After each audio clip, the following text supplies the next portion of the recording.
पत्नी सरिता थी। रामू के पास 2 गायें थीं, गंगा और जमुना।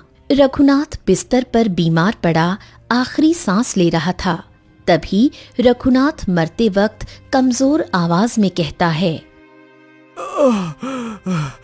बेटा रामू, मेरी बात ध्यान से सुन।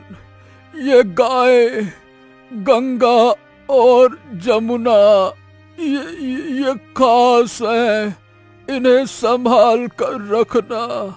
इनमें कुछ है जो मैं बता नहीं पाया।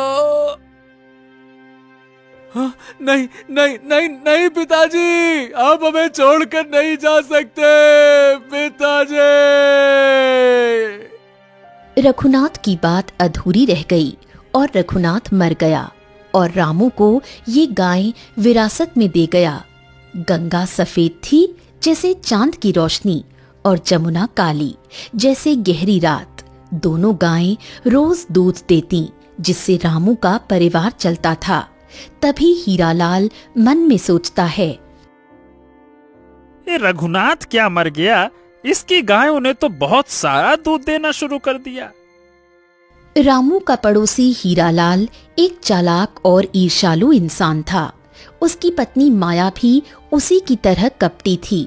हीरालाल के पास 3 गायें थीं, काली, भूरी और लाल, लेकिन उसे रामू की गायों से जलन होती थी।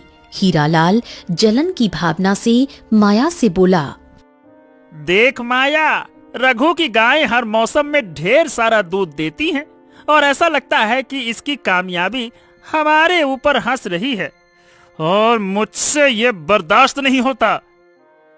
हाँ जी, और अगर उसकी गायें न रहती तो सारा गांव हमारे दूध पर निर्भर रहता, फिर हम कितने अमीर होते। क्यों न कुछ ऐसा किया जाए कि सांप भी मर जाए और लाठी भी ना टूटे। पर हम करेंगे क्या जी? अरे भाग्यवान, तुम इतना ना सोचो, मुझ पर छोड़ दो, मैं अपने मित्र कालू से मिलकर आता हूँ। हीरालाल ऐसा बोलकर अपने दोस्त कालू के पास जाता है, जो गांव का सबसे लालची आदमी था, और उससे कहता है, ए कालू, ये बता, हे ससुरा रामू की गायों को खत्म करना है, बता क्या कर सकते हैं? हैं?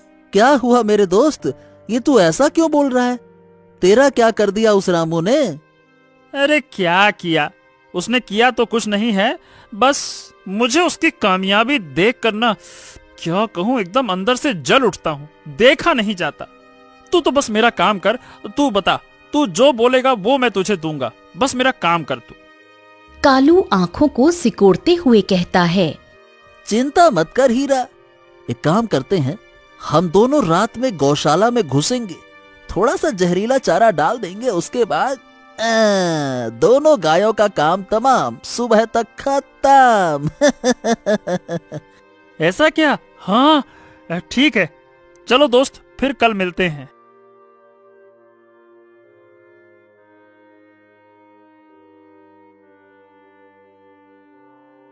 दूसरी रात हीरालाल, कालू और माया गौशाला में घुसे, लेकिन गायों के पास पहुंचते ही कुछ अनोखा हुआ। गायें बोलने लगीं। जो दूसरों का अहित चाहता है, उसे अपने कर्मों का फल भुगतना पड़ता है। ये क्या था भाई? ससुरा, ये गाय बोलती भी है? कभी ऐसा भी होता है? मैंने तो कहीं ना सुना, लेकिन मुझे लगता है कि अभी समय सही नहीं चल रहा है। चलो भागो माया, चलो कालू, चलो चलो भागो। माया, कालू और हीरा भागने लगे। तभी माया हांफते हुए बोली, ये गायें, ये सच में जादुई हैं। मैंने आज तक ऐसी बोलने वाली गाय नहीं देखी। तीनों वहां से भागे और हीरा लाल के घर पहुंचे, लेकिन उनकी जलन और बढ़ गई। आज तो वो गाय बच गईं, लेकिन कब तक, मैं भी देखता हूँ। गांव में रामू का दोस्त श्याम उसका हमदर्द था। वो गांव के लोगों से हीरालाल के लालच के बारे में सुनता ही रहता था। एक दिन शाम रामू के घर आया और रामू से बोला, देख भाई रामू, तेरा पड़ोसी हीरालाल बहुत ही कपटी है। तेरे पिता के जाने के बाद उसकी नजर तेरे गायों पर है, मैं बता रहा हूँ पहले ही। ये जरूर कुछ ना कुछ करेगा। अपनी गायों को जरा संभाल के रखना। हाँ हाँ श्याम, मुझे भी कुछ अजीब लग रहा है। पिताजी ने कहा था कि ये गायें खास हैं, पर मुझे समझ नहीं आ रहा कि गाय खास हैं क्यों। अरे तू ज्यादा सोच मत, एक काम कर, क्यों ना तू उन गायों के पास जा, शायद तुझे वहीं कोई जवाब मिले। तू सच का पता लगा, है ना? चल मैं चलता हूं। ऐसा बोलकर श्याम अपने घर चला गया।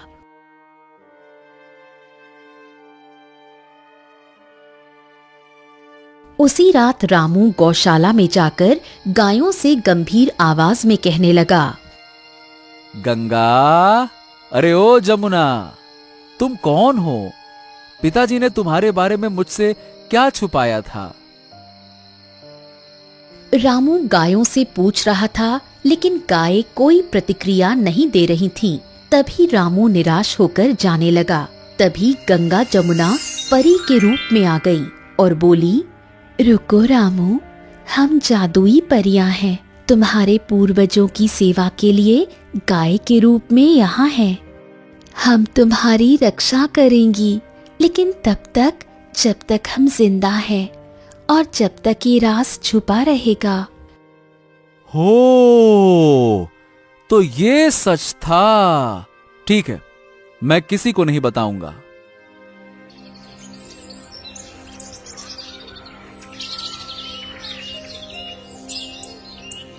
अगली सुबह जब शाम भी रामू के घर आया था, तब रामू ने ये बात सरिता और श्याम को बताई। अजी, ये तो चमत्कार है, लेकिन उस लालची हीरालाल को पता चला तो? अरे कुछ नहीं होगा भाभी जी, हम सब मिलकर इनकी हिफाजत करेंगे, आप निश्चिंत रहिए। हाँ। शाम के ऐसा बोलते ही सभी खुश होकर हंसने लगे और इधर हीरालाल और कालू ने आखिरी योजना बनाई।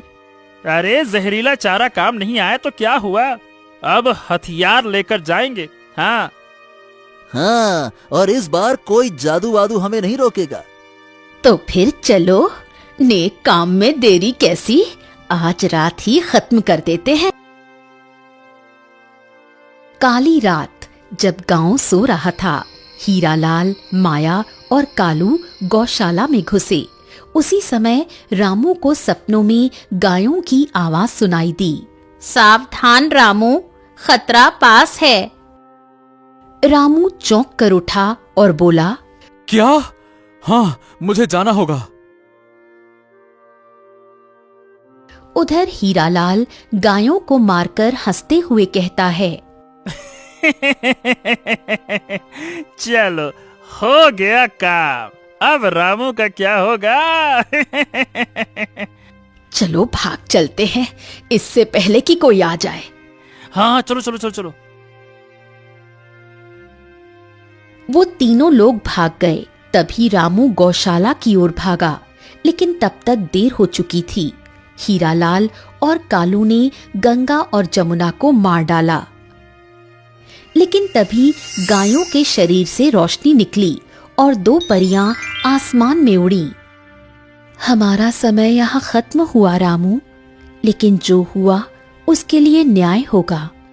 रामू रोते हुए चिल्ला कर बोला, नहीं गंगा जमुना नहीं।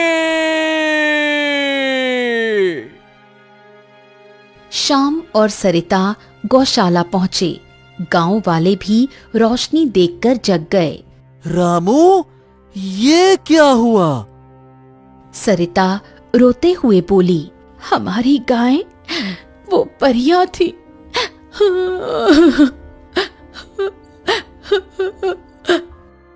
अरे भाई, ये क्या रोशनी थी? मुझे हीरालाल यहां से भागता दिखा, उसने पक्का कुछ किया होगा। हीरालाल, माया और कालू भाग रहे थे, लेकिन अचानक जमीन कांपी। अरे अरे ये क्या हो रहा है? अरे हमें कोई रोक रहा है। अरे भैया देखो देखो, ये लोग भाग रहे हैं, पकड़ो इनको, पकड़ो पकड़ो इनको। एक रहस्यमयी शक्ति ने उन्हें रोक दिया। गांव वालों ने उन्हें पकड़ लिया।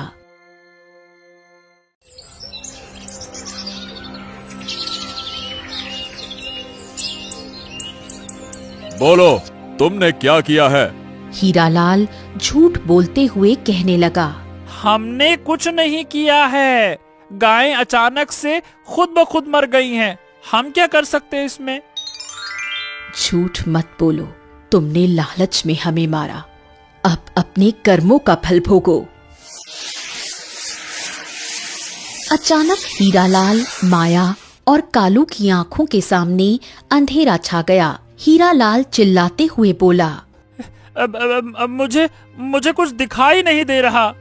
मेरी आंखें, क्या हो गया? नहीं नहीं नहीं, ये कैसा जादू है?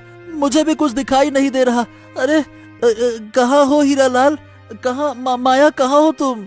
तीनों अंधे हो गए। गांव वाले हैरान थे। तभी श्याम बोला, ये उनके पापों की सजा है रामू। हाँ, इनको तो सजा मिल गई, लेकिन मेरी गाय बेचारी गंगा और जमुना, वो चली गईं। गंगा और जमुना के मरने के बाद गांव में एक अजीब सन्नाटा छा गया। हीरालाल, माया और कालू अंधे हो चुके थे और गांव वालों ने उन्हें उनके घरों में कैद कर दिया। लेकिन रामू का मन उदास था। उसकी गायें, जो उसकी धरोहर थीं, अब नहीं रहीं। रामू सरिता से उदास स्वर में बोला, सरिता, गंगा और जमुना मेरे पिता की आखिरी निशानी थी। अब मैं क्या करूं? सुनिए जी, वो परियां थी। उन्होंने हमें इतना खुशहाल बनाया। शायद उनका जाना भी किसी बड़े कारण से हुआ हो। श्याम रामू के पास आते हुए बोला, हाँ रामू, गांव वाले अब तेरे साथ हैं। हीरालाल को उसकी सजा मिल गई है। अब तो हिम्मत रख। ऐसा बोल श्याम भी घर चला गया।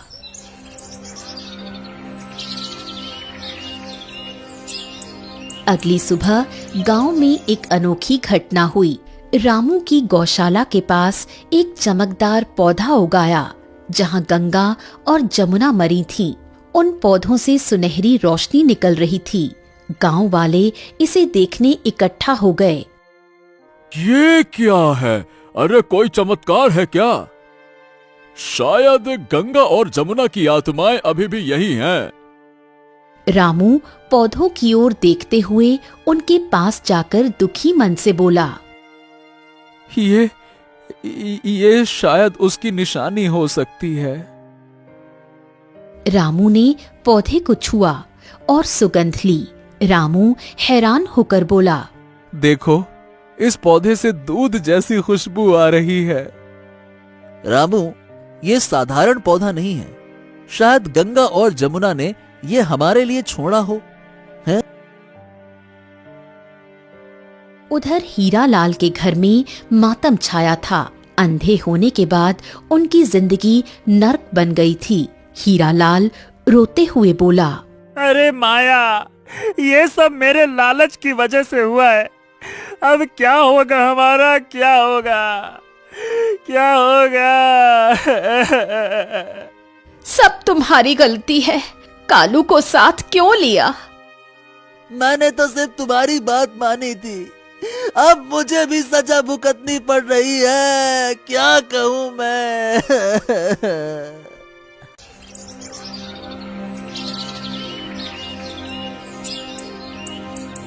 कुछ दिन बाद रामू ने देखा कि वो चमकदार पौधा बड़ा हो गया था। उसमें अब छोटे छोटे फल लगे थे, जो दूध की तरह सफेद थे। रामू ने एक फल तोड़ा और उसे चखा। सरिता, श्याम, ये देखो, ये फल, इसमें दूध का स्वाद है। ऐसा दूध जो गंगा और जमुना देती थी। सच में ये तो चमत्कार है। रामू, लगता है गंगा और जमुना ने हमें ये तोहफा दिया है। अब तेरा परिवार फिर से खुशहाल होगा। हाँ। रामू ने उन फलों को गांव वालों में बांटना शुरू किया। हर कोई हैरान था कि एक छोटा सा पौधा इतना दूध जैसा रस दे सकता है। गांव में फिर से खुशियां लौट आईं।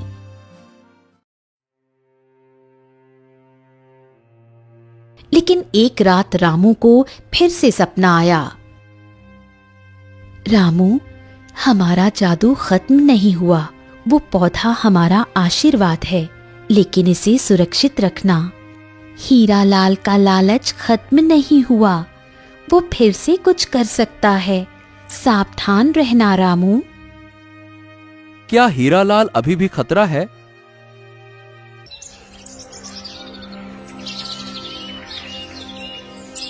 रामू ने सुबह शाम को ये बात बताई। हीरालाल वैसे तो अंधा हो गया है, लेकिन उसका दिमाग तो काम करता है ना। फिर भी हमें चौकन्ना रहना होगा रामू। हाँ, मैं उस पौधे की रखवाली करूंगा। ये मेरी गायों की आखिरी निशानी है। हाँ। इधर हीरालाल के घर में एक नई साजिश चल रही थी। भले ही वो अंधा था, लेकिन उसने एक गांव के लड़के को पैसे का लालच देकर अपने पास बुलाया। सुन छोटू, एक काम कर बेटा, रामू के गौशाले के पास एक पौधा है, जा जा बेटा, उसे उखाड़ कर जला दे। जो मांगेगा वो दूंगा, जा।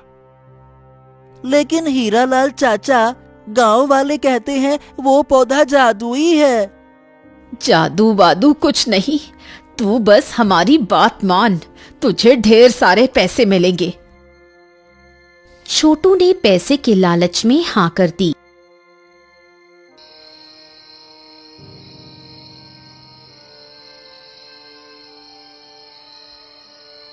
उस रात वो रामू की गौशाला के पास पहुंचा, लेकिन जैसे ही उसने पौधे को छूने की कोशिश की, एक तेज हवा चली और वो दूर जा गिरा।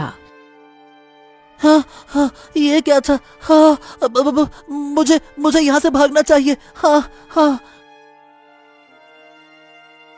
छोटू वहां से भाग गया और गांव वालों को सारी बात बता दी। गांव वालों ने हीरालाल को फिर से सजा देने की बात शुरू कर दी।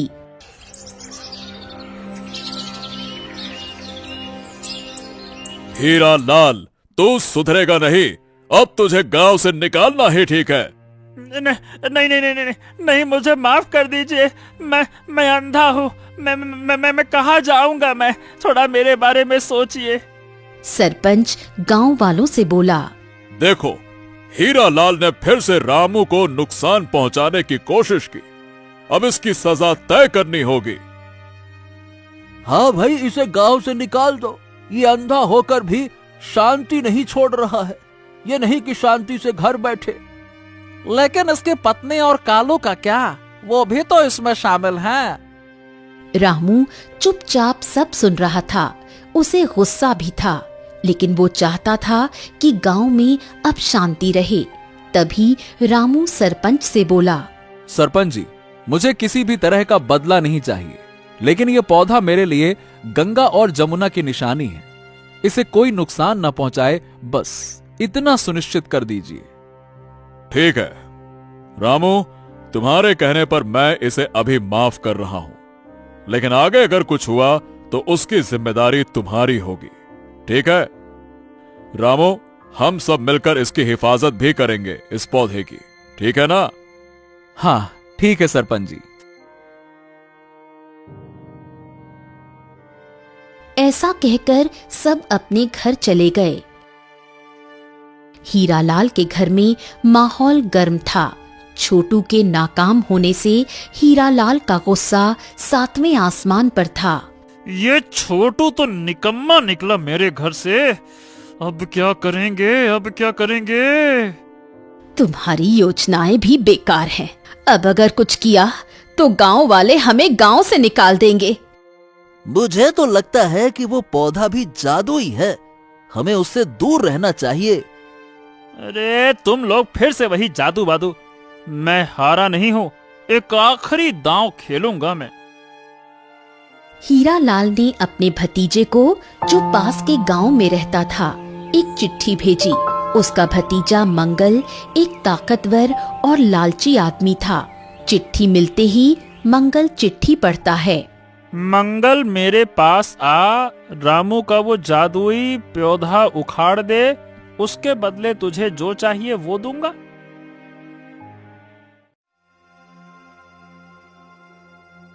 कुछ दिनों बाद मंगल गांव में आया। वो लंबा चौड़ा डरावना दिखने वाला आदमी था। गांव वालों को उसकी मौजूदगी से शक हुआ। शाम को पता चला। वो तुरंत रामू के घर गया और रामू से पूछा, रामू, ये मंगल कौन है? मुझे लगता है कि हीरा लाल ने इसे बुलाया है। हाँ श्याम, हमें सावधान रहना होगा। वो पौधा अब मेरी जिंदगी का अहम हिस्सा है। वो सुनिए जी, क्या हम गांव वालों को बता दें कि मंगल खतरा हो सकता है? हाँ, ये ठीक रहेगा। रामू ने गांव वालों को इकट्ठा किया और सबको चेतावनी दी। सुनो सब, मंगल हीरा लाल का भतीजा है। शायद वो हमारे पौधे को नुकसान पहुंचाने आया हो। हमें मिलकर इसे बचाना है। अरे रामू, तुम चिंता मत करो, हम सब रात दिन पहरा देंगे। हाँ हाँ, अब कोई उस पौधे को हाथ नहीं लगा सकता। हाँ, निश्चिंत रहो। गांव वालों के बीच बातें हुई और सभी अपने घर चले गए।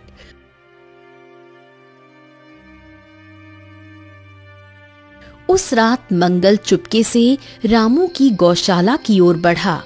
उसके हाथ में एक कुल्हाड़ी थी, लेकिन जैसे ही वो पौधे के पास पहुंचा, हवा में एक तेज गर्जना हुई। ये क्या? हवा में आवाज? ये आवाज गंगा की थी। आसमान में आवाज गूंजती है, रुक जा मंगल, ये पौधा हमारी शक्ति है, इसे छूने की हिम्मत मत करना। जो लालच में अंधा हो जाता है, उसे हमेशा सजा मिलती है। मंगल डर गया और कुल्हाड़ी फेंककर भागने लगा, लेकिन अचानक उसके पैरों में जकड़न हुई और वो जमीन पर गिर पड़ा।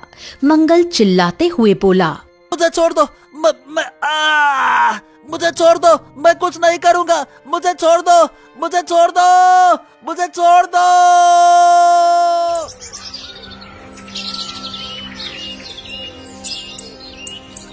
सुबह तक वो वहीं पड़ा रहा और चिल्लाता रहा, मैं कुछ नहीं करूंगा, मुझे छोड़ दो, मुझे छोड़ दो, मुझे छोड़ दो। गांव वाले शोर सुनकर वहीं पहुंचे और मंगल को पकड़ लिया। बोल, तू यहाँ पे क्या करने आया था? हीरा लाल ने मुझे भेजा था, वो पौधा उखाड़ने के लिए। मुझे माफ कर दो। गांव वालों ने मंगल को वापस उसके गांव भेज दिया और हीरा लाल को आखिरी चेतावनी दी। हाँ, अब बहुत हो गया। हीरा लाल, एक और गलती की तो तुझे और तेरे परिवार को गांव से निकाल देंगे। हीरा लाल रोते हुए बोला, मुझे माफ कर दो, मैं अब कुछ और नहीं करूंगा। मुझे माफ कर दो, मुझे माफ कर दो। रामू का पौधा अब और बड़ा हो गया था। उसके फल पूरे गांव को दूध जैसा रस दे रहे थे। गांव में खुशहाली लौट आई थी। लेकिन एक रात रामू को फिर से सपना आया। रामू, हमारा आशीर्वाद हमेशा तेरे साथ रहेगा, लेकिन ये पौधा सिर्फ शुरुआत है। जल्द ही एक और चमत्कार होगा, तैयार रहना। रामू हड़बड़ा कर उठा और बोला, हाँ, और चमत्कार? ये क्या होगा?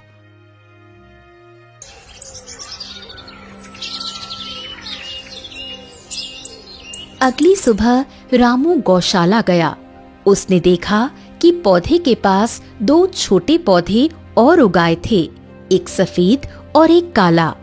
ये गंगा और जमुना की तरह है। शाम हैरानी से हर कोई इसे गंगा और जमुना की वापसी मान रहा था। देख सरिता, ये पौधे ठीक वैसे ही हैं जैसे गंगा और जमुना।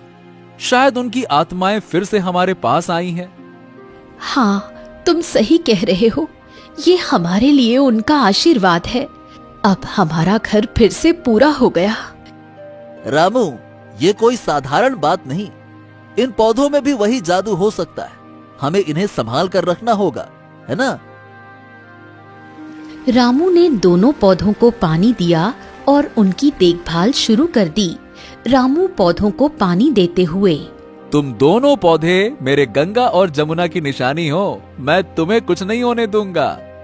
अब मैं उनको तो नहीं बचा पाया, पर तुम्हें मैं सारी बुरी नजरों से सुरक्षित रखूंगा। हाँ। उधर हीरालाल के घर में सन्नाटा था। मंगल के नाकाम होने और गांव वालों की चेतावनी के बाद वो टूट चुका था, लेकिन उसका लालच अभी भी जिंदा था। तभी हीरालाल अपनी पत्नी से बोला, माया माया माया, ये ससुर मंगल भी हार गया, लेकिन मैं हार नहीं मानूंगा। वो पौधे रामू की ताकत है ना, तो उन्हें खत्म करना होगा। हीरालाल, अब बहुत हो गया। हम अंधे हैं, बेबस हैं। क्या अभी भी लालच नहीं छोड़ेंगे? माया सही कह रही है हीरालाल। तेरे चक्कर में हम भी बर्बाद हो गए। अब चुपचाप जीने दे बची कुची जिंदगी। क्यों परेशान कर रहा है? नहीं, मैं रामू को जीतते देख ही नहीं सकता। एक बार आखिरी कोशिश और करूंगा। हाँ। हीरालाल ने अपने पुराने दोस्त को याद किया, जो जंगल में रहता था और जड़ी बूटियों का जानकार था। उसका नाम था भैरू। हीरालाल ने किसी तरह उसे संदेश भिजवाया। संदेश को भैरू पढ़ता है। भैरू, मेरे पास आ। एक पौधे को खत्म करने के लिए तेरी जड़ी बूटी चाहिए। बदले में जो मांगेगा वो दूंगा।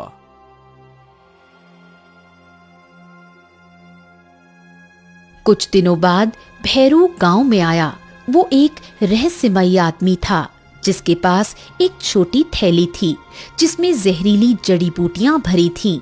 गांव वालों को उस पर शक हुआ, लेकिन कोई सबूत नहीं था।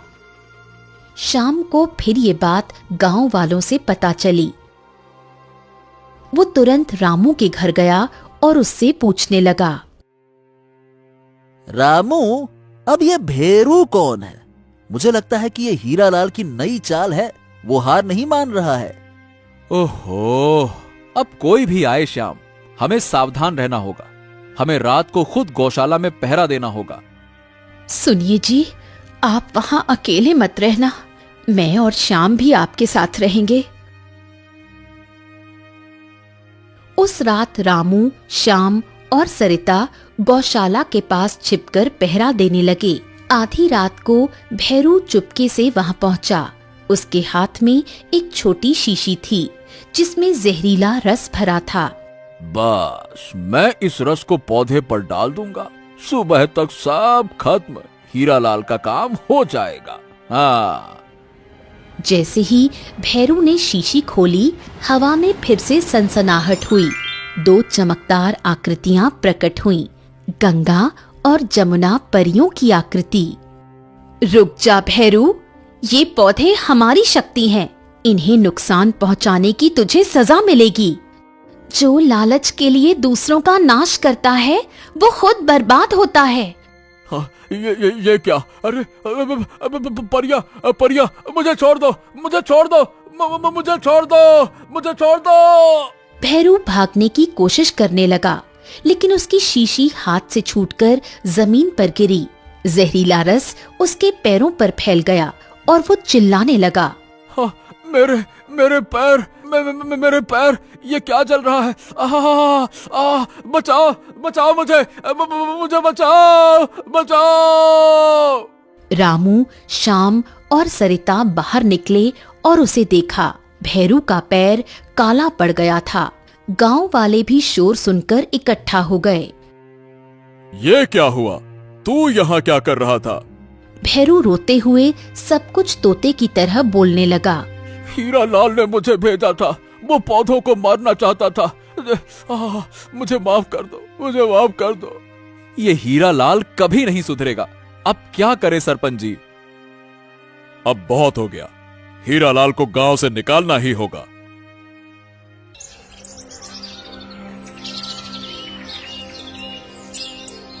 अगले दिन गांव वालों ने हीरालाल, माया और कालू को गांव से निकालने का फैसला किया। भैरू को भी उसके जंगल वापस भेज दिया गया। मुझे माफ कर दो, मैं कहीं नहीं जाऊंगा। मैं अंधा हूँ, कहाँ जाऊंगा मैं? इस गांव के सिवा मेरा कौन है? हमारा क्या होगा? ये सब तुम्हारी गलती है हीरालाल। मुझे अकेले छोड़ दो, मैं इनके साथ कहीं नहीं जाऊंगा।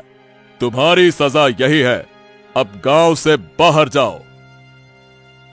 हीरालाल, माया और कालू को गांव की सीमा तक छोड़ दिया गया। वो तीनों बेबस थे और उनका भविष्य अनिश्चित था। इधर रामू के 2 नए पौधे तेजी से बढ़ रहे थे।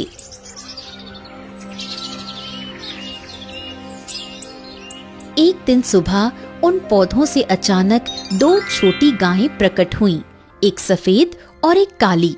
रामू उठा और पेड़ों को पानी देने गया। वो देखकर हैरान हो गया और अपनी पत्नी को चिल्लाते हुए बोला, सरिता, सरिता, ये देखो, गंगा और जमुना है, ये वापस आ गई। सरिता! क्या हुआ जी? चिल्ला क्यों रहे हो? सरिता आई और देखकर खुश हो गई।